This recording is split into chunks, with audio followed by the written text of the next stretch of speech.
how to use OmeTV app. Now if you want to use OmeTV app, it's actually quite very simple to do so. All you have to do is, I'm assuming you've already logged in and created an account. This is the normal interface, right?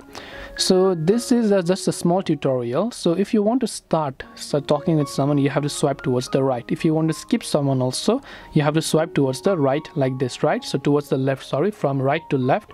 If you want to stop it, you have to swipe from left to right. So from left to right, you'll be able to stop the chat with somebody, and this is pretty much it. There's nothing else in the app, so other things are just some reactions and whatever else it is. And here you can also tap on the confirm icon right here, which is the gear icon, and change the language or other things that you prefer. But to give you an idea, this is simply it on how you can use OmeTV app. I hope that this video really helped you. If you have got any more questions, feel free to also leave them down below. Thank you for watching till the very end of this tutorial, and as always, see you soon in our next video.